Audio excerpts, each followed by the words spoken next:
ఇప్పుడు ఇవాళ పార్టీలో నిన్న మొన్నటిదాకా మీ పార్టీని విమర్శించిన వాళ్ళు లేదా మిమ్మల్ని తిట్టిన వాళ్ళు అసలు అంత అంటే ఇంత కాల్ చేస్తాం పొడి చేస్తాం అన్న వాళ్ళంతా ఓడిపోగానే 11 సీట్లు రాగానే కొంతమంది చెన్నైకి, కొంతమంది హైదరాబాద్కి, కొంతమంది బెంగళూరుకి వెళ్ళిపోయారు లీడర్లంతా.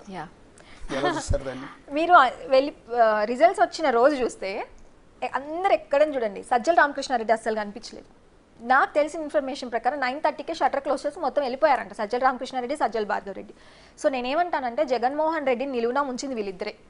వాళ్ళు ఆయనకి పనికి మాలిన సలహాలు ఇచ్చి ఆయన కూడా అలా చేశారు. వీళ్ళు చెప్పిందంతా వినడం, ఆయన డెసిషన్ ప్రాసెస్ సరిగ్గా లేకపోవడం, ఆయన పిచ్చి మందులు వాడటం, సైకియాట్రిక్ ప్రాబ్లమ్స్ సఫర్ అవ్వడం, వీళ్ళు ఎలా ఆడిస్తారో తోలుబొమ్మలాగా ఆడటం, ఆయన కొన్ని రాంగ్ డెసిషన్స్ తీసుకోవడం. సో ఇలా అయిపోయింది.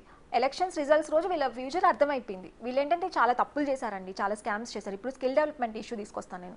అసలు స్కిల్ డెవలప్మెంట్ అనేది ఎంత అద్భుతమైన థింగ్ అంటే, ఒక మనిషికి డబ్బులు ఇస్తే సరిపోయేది కాదు, వాళ్ళకి ఒక స్కిల్ నేర్పిస్తే ప్రపంచంలో ఎక్కడికైనా వాళ్ళు బ్రతుకుతారని ఒక మంచి గొప్ప ఆలోచనతో చంద్రబాబు నాయుడు గారు ఎంతో ఇది చేసి దాన్ని ఇంట్రడ్యూస్ చేస్తే, దానిలో కూడా అసలు ఏమీ లేని దాని కేసుని ఇరికించి అసలు ఏదేదో తీసుకొని వచ్చి ఒక స్టోరీ సృష్టించి అరెస్ట్ చేశారు.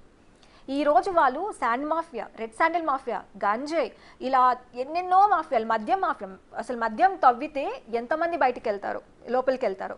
సో ఇన్ని మాఫియాలు చేశారు, ఇంత స్కీములు చేశారు. భయపడిపోయి ఈరోజు అవి ఎక్కడ బయటపడతారు? కొత్త ప్రభుత్వం వచ్చింది, చంద్రబాబు నాయుడు గారు వదలరు, ఈ గవర్నమెంట్లో తప్పులు చేసిన వాళ్ళందరికీ పనిష్మెంట్ ఉంటుందని తెలిసి పారిపోయారు, భయపడి పారిపోయారు.